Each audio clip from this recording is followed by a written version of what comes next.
Okay, welcome in one and all. I'm very aware I'm way behind on my reviews, so I apologize for that. But I will now be uploading 4 videos in a row covering the week of the NHL. So starting on Monday night, we had the Anaheim Ducks, and they were in Buffalo to take on the Sabres. Jordan Greenway would kick things off for the Sabres, getting his ninth goal of the season from Dylan Cousins, 9 minutes and 7 seconds into that first period. Adam Henrique would tie the game up just a minute and 3 seconds after that, getting his 16th goal of the season, assisted by Johnson and Jones. It was all tied up at 1 heading into the second period. In the second period, Tage Thompson would give the Buffalo Sabres a 2-1 lead, getting his 16th goal of the season from Dahlin and Cousins, 8 minutes and 10 seconds into that frame. Vatarna would tie the game up roughly 12 minutes into that period, his 25th of the season from McTavish and Terry. We were all tied up at 2 at that point. Vatarna would give the Ducks a 3-2 lead with 5 minutes and 26 seconds to go. His 26th goal of the season from McTavish and Terry. So all those guys had 2 points apiece at that point. Benson would tie the game up 4 minutes and 40 seconds to go, getting a 6th goal of the season, assisted by Jokiharju. That name is so hard to pronounce, so I'm just going to spell it. His 9th assist of the season, and Peterka was also assisted on that goal as well.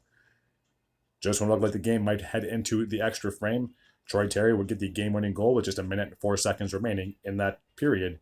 His 16th goal of the season, assisted by McTavish. So those guys had, those guys had 3 points apiece on the night. So the Ducks would get a 4-3 win over the Sabres.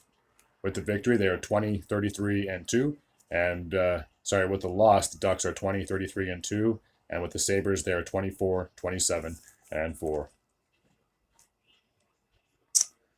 All right, the next game took place in Boston, where we had the Bruins playing host to the Dallas Stars. So let's take a look and see how this game unfolded. So in the first, Boqvist would get his 2nd goal of the season, assisted by Richard and McAvoy, 4 minutes and 1 second into that frame. Johnston would tie the game up, 9 minutes and 46 seconds remaining, his 18th of the season from Harley and Jamie Benn. After 1 period of play, it was 1-1. In the second period, Sutter would give the Stars a 2-1 lead just a minute and 4 seconds into that frame, his 2nd goal of the season, assisted by Hintz. Brazeau would get his 1st goal of the season for the Boston Bruins, assisted by Boqvist and Frederick, just 28 seconds after Sutter scored. So it was a very close contest. Goals were very much, how do I put this? I mean, you had less than 30 seconds after that. So it's crazy how back-to-back, how the atmosphere can change. Anyways, rambling on. Heading into the third period, Lindell would give the Stars a 3-2 lead, getting his 5th goal of the season with 9 minutes and 16 seconds to go. Pasternak would tie the game up, getting his 35th goal of the year from McAvoy and Marchand, and that goal happened with a minute and 45 seconds remaining on the clock. It would need extra frame. Unfortunately, it was not solved in overtime. It would have to go to a shootout where Charlie McAvoy would get the game-winning goal. So the Bruins would come back and get the W. 33-11-12 are where they stand at the end of that one. I will get into the standings when I get to my 4th video because they do switch places with Florida. So they are in a playoff position as we speak. And same thing with the Stars. They were neck and neck in the standings until I get to Thursday's review. So they would have been first or second in that Central Division with a record of 34-14-8. Wow, that was like a whole blooper reel just right there. All right, the next matchup took place in Missouri, where we had the St. Louis Blues, and they took on the Toronto Maple Leafs. Oops.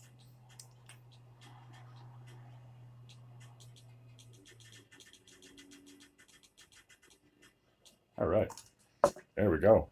So let's take a look and see how this matchup went.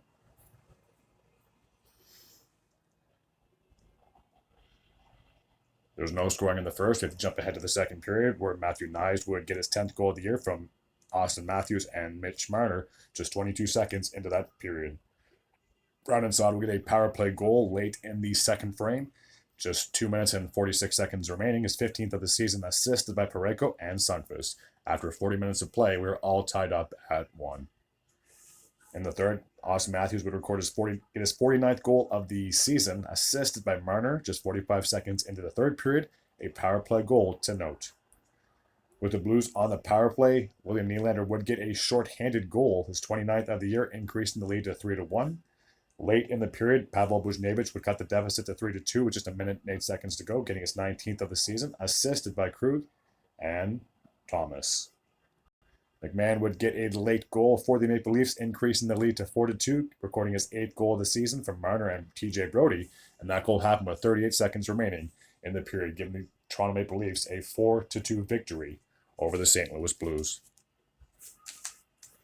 With the victory, the Leafs are 30-16-8, and they are in a playoff spot. I'm pretty sure they were third at the time in that Atlantic Division.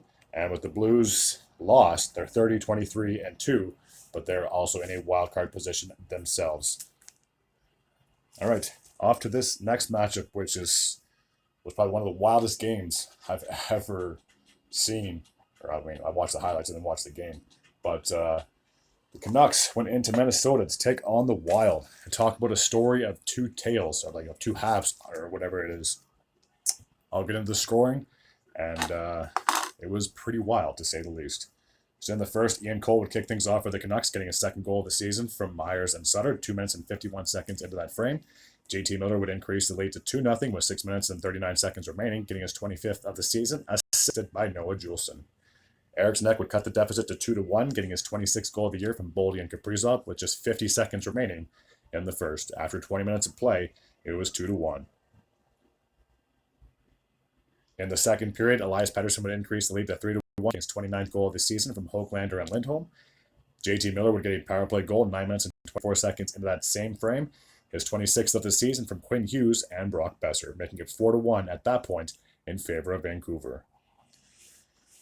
Boldy would cut the deficit in half to 4-2, getting his 20th goal of the year from Eriksson Ek and John Merrill. JT Miller would pot his second goal of the game, his 27th of the year from Pius Sutter, with 5.5 to go in the frame. It was 5-2 in favor of the Canucks. Zuccarello would get a power play goal with just 33 seconds remaining, his 10th of the season from Kaprizov and Eriksson Ek, making it 5-3 after 40 minutes of play. Remember this, after 40 minutes of play, the Canucks were up 5-3. Bring on the third period. Eriksson Ek would cut the deficit to 5-4, getting his second goal of the game, his 27th of the season from Zuccarello and Hartman. Kaprizov would tie the game up with a power play goal of his own, his 21st of the year from Zuccarello and Boldy. 1 minute and 23 seconds in that frame, so those goals were literally 54 seconds apart.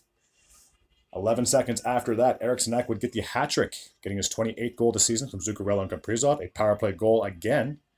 Rossi would increase the lead to 7-5, getting his 15th of the season, assisted by Lucchini and Letteri. 4 minutes and 48 seconds in that frame. Kaprizov would score yet again, getting his 22nd goal of the year, assisted by Matt Boldy, 5 minutes and 12 seconds into that frame, making it 8-5 at that point in favor of the Wild. Zadorov would get his third goal of the year from JT Miller and Pius Sutter, cutting the deficit to 8-6, 8 minutes and 26 seconds in that frame. Brock Besser would cut the deficit to 8-7 with 2 minutes and 8 seconds to go in the game, his 31st of the season from Quinn Hughes and Hronek. Broden would increase the lead to 9-7, getting his fourth goal of the year from Eriksson Ek, and that goal happened with 1 minute and 7 seconds to go in the period. And with just 2 seconds remaining, Kaprizov would put the game on ice. I mean, it was over at that point anyway. 10-7, that would be his 23rd goal of the year. And that's the final, 10-7. So imagine having a 5-3 lead in the second period, after the second period, and then you only get 2 goals, and you allow them to have an onslaught of goals in that third period. Just unacceptable. 7 goals in the third period. 10-7, like I said, is the final score. With that victory, the Wild are 25-24-6, and the Canucks are still in first place in that Pacific Division. But after an embarrassing loss like this, it really makes you question, is this team going to be competitive once the Stanley Cup playoffs begin? They had a record of 37-15-6. All right, the next matchup took place in Seattle. We had the Kraken, and they were playing host to the Detroit Red Wings.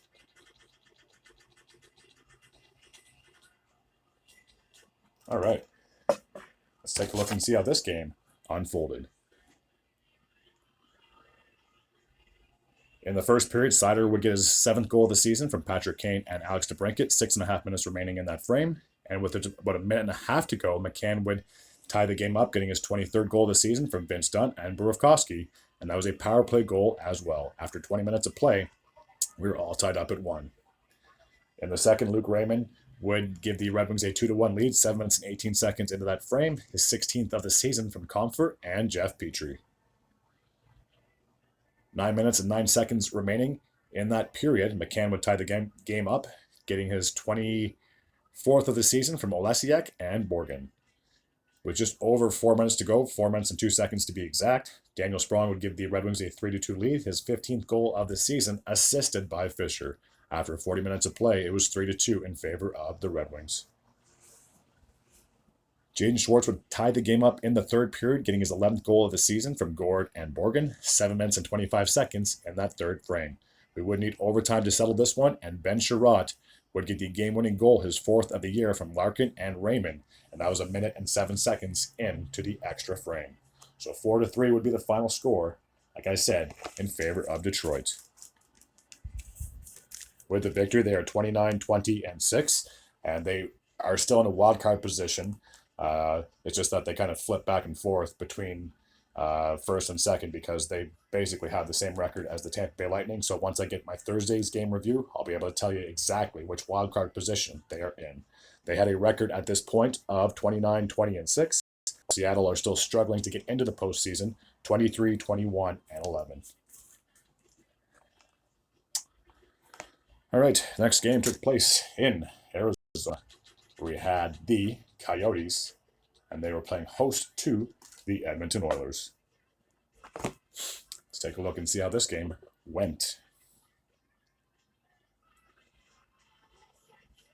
In the first period, Draisaitl would kick things off, getting his 27th goal of the year from McDavid and Evan Bouchard, 2 minutes and 12 seconds into that frame. Power play goal. Bustad would tie the game up, 4 minutes and 15 seconds into that period, his 11th goal of the season from Krause and Dumba. Janmark would give the Oilers a 2-1 lead, his 2nd goal of the year from Kulak and Desharnais, and that goal happened 6 minutes and 7 seconds in that first period. After 20 minutes of play, it was 2-1 in favor of the Oilers.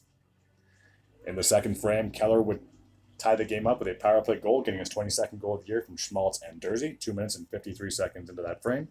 Bustad would get his 2nd goal of the game, giving the Yotes a 3-2 lead with 9 minutes and 8 seconds remaining, his 12th of the season, assisted by Keller. After 40 minutes of play, it was 3-2 in favor of the Coyotes. In the third, Evander Kane would would tie the game up, getting his 20th goal of the year from Bouchard and Ekholm, 4 minutes and 28 seconds into that frame. Less than 30 seconds after that, 4 minutes and 54 seconds in that period, Zach Hyman would give the Oilers a 4-3 lead, his 33rd goal of the year from Ekholm and Bouchard. Evander Kane would get his 2nd goal of the game, his 21st of the year from McLeod and Draisaitl, 6 minutes and 31 seconds into that frame. And Warren Foegele would pot his 11th goal of the year from McDavid and Draisaitl, with just 1 minute and 9 seconds remaining, making it 6-3, and that's where we would stand at the end of regulation. So with the victory, the Oilers are 32-18-2, still sitting 3rd in that Pacific Division, while the Arizona Coyotes are 23-28-4. All right, the next matchup took place in Calgary, where we had the Flames taking on the Winnipeg Jets. All right, let's take a look and see how this matchup went.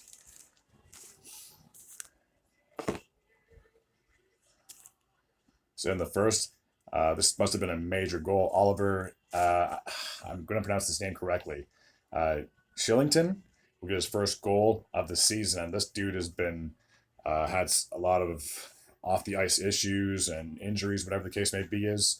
So it must have been a huge thing for him to finally get his first goal of the season. He's been with the Flames for a few years, but getting his first goal this season, I'm sure that must have been uplifting to get that under your belt. So 1-0, 4 minutes and 19 seconds in that frame in favor of the Flames. Monahan, a former Flame, would score less than 2 minutes after that, getting his 15th goal of the season from Connor and Velarde, so I'm sure he's fitting in just fine in that lineup with those Jets squads. Speaking of fitting in just fine, less than 50 seconds after that, Monahan would get his 2nd goal of the game, his 16th of the year from DeMello and Morrissey, making it 2-1 in favor of the Jets. And there's something about Calgary that Monahan loves because he'd get his 3rd goal in a row, a hat trick, power play goal was 17th of the year, assisted by Velarde and Kyle Connor. And that goal happened with 9 minutes and 36 seconds in the period. And I just want to say this is a quick little side note that the Calgary Flames traded him to the Habs, which are my team, and they traded the Habs a first-round pick for this, just to get him out of the city. And now he's going to haunt this team, I believe, for the rest of his career. So 3-1 at that point in favor of the Flames. Blake Coleman would cut the deficit to 3-2 at that point, with 5 minutes and 51 seconds remaining. His 22nd goal of the year from Mangiapane and Backlund. After 20 minutes of play, a lot of scoring, 3-2 in favor of the Jets. Nazem Kadri would tie the game up about 5 minutes into that period, his 18th goal of the season from Weegar and Huberdeau. Speaking of Huberdeau, he gets 9th goal of the season, making it 4-3 with 5 minutes and 54 seconds remaining. Is assisted by Anderson and Sharon Govich. So after 40 minutes of play, it was 4-3 in favor of the Flames. Mangiapane would increase the lead to 5-3 late in the third period with 6 minutes and 42 seconds remaining. His 11th goal of the season, assisted by Kadri. And speaking of Kadri, he just kept on scoring. He would add a very late goal, making it 6-3 at that point, with just 1 minute and 57 seconds remaining. And that would be his second goal of the game, his 19th of the season, assisted by Anderson. So 6-3 would be the final score in this regulation game. 26-25-5 is where Calgary stands at the end of this. They're still not in a playoff spot, but they're inching a little bit closer. And for the Jets, it seems like they're kind of reeling, but they're still kind of safe at the same time with a record of 33-15-5.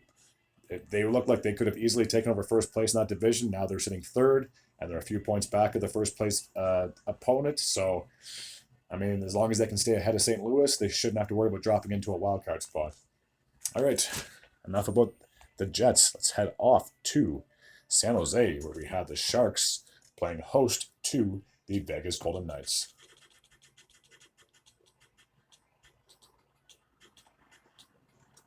Now, if this had been 2019, this would have been the matchup of the night because these two teams played an epic first-round series against each other. And unfortunately, after that, the Sharks have just been reeling. They have not made the postseason since, and it's very likely they're going to be missing the postseason again for, I believe, the 5th year in a row. So Amadio would kick things off in the first for the Vegas Golden Knights, getting his 8th goal of the season, assisted by Whitecloud, 2 minutes and 28 seconds into that frame. William Karlsson would get his 17th goal of the year, 4 minutes and 25 seconds into that frame, assisted by Martinez and Stone. Morelli would get his first goal in the National Hockey League with a power play goal assisted by Pietrangelo and Martinez, and that goal happened with just 48 seconds remaining. After 40 minutes of play, it was 3-0 in favor of Vegas. Late in the second period, Kolster would increase the lead to 4-0, getting his 5th goal of the season from Martinez and Morelli. So Morelli would have a 2-point game on this particular night.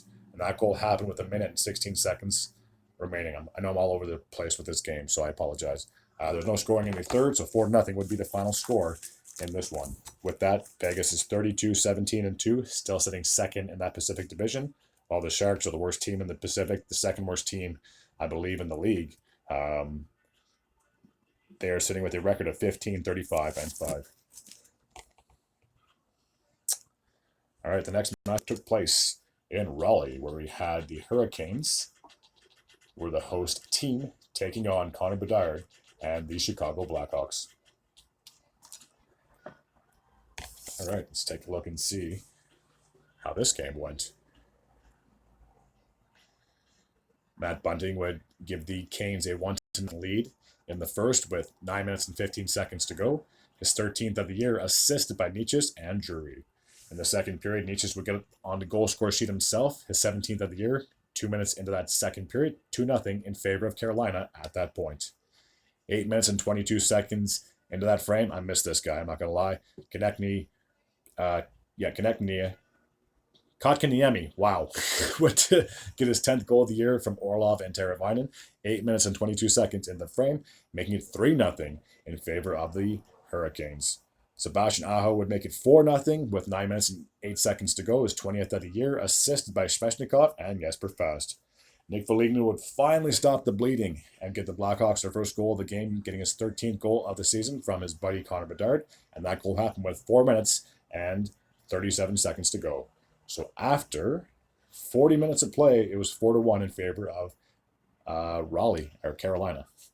Brett Burns would increase the lead to 5-1, getting his 9th goal of the year from Aho and Jarvis, a power play goal, 2 minutes and 34 seconds into that frame. Connor Bedard would get on the goal score sheet himself with a power play goal exactly 7 minutes into that frame, cutting the deficit to 5-2, his 17th of the year, assisted by Kurashev and Tyler Johnson. Tyler Johnson would cut the deficit to 5-3 at that point with a power play goal of his own, assisted by Bedard and Foligno, 9 minutes and 8 seconds into that period. Martinook would put the game on ice with just 1 minute and 49 seconds remaining, getting his 10th goal of the year from Jarvis and Stahl. So 6-3 would be the final score in favor of Carolina. So with that win, the Hurricanes are sitting at 33-17-5, still sitting second in that Metropolitan Division, while the Chicago Blackhawks, obviously these are going to be painful times, but I'm sure they will get better over time, have the worst record in the NHL, 15-38-3. All right, the last game that took place on Monday's schedule was between two teams in the Atlantic Division. We had the Tampa Bay Lightning, and they were playing host to the Ottawa Senators. All right, let's take a look and see how this game went.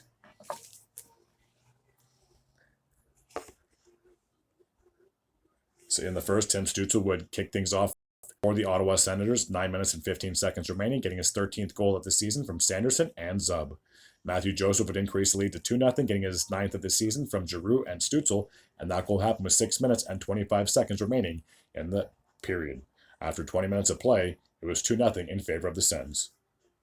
Matthew Joseph, a former Tampa Bay Lightning player, was traded to the Sens. We get his 2nd goal of the game, his 10th of the season, assisted by Zub. With 4 minutes and 11 seconds to go, it was 3-0 at that point in favor of Ottawa. Chaffee, if I pronounced that name correctly, would get his second goal of the season, with 3 minutes and 5 seconds to go, getting the Lightning on the board. After 40 minutes of play, it was 3-1 in favor of Ottawa. Tarasenko would make it 4-1, getting his 15th of the season from Tkachuk and 4 minutes and 1 second into that period. Kind of ironic, 4-1 at that point, 4-1 in the period. Braden Point, would score 35 seconds after that, getting his 28th of the year, assisted by Hagel, cutting the deficit to 4-2. But unfortunately, the Lightning were not able to mount a comeback in this one. 4-2 is where we stand at the end of regulation. With the victory, the Sens are starting to get some momentum, but unfortunately, it's a little late in the season, 23-27-2. And with the Lightning loss, they are in a wild card spot, 30-22-5. All right, that takes care of my review from Monday. As always, if you're new to this channel and you like this type of content, please feel free to hit the sub button. I'd be very grateful and very appreciative. Until next time, take care.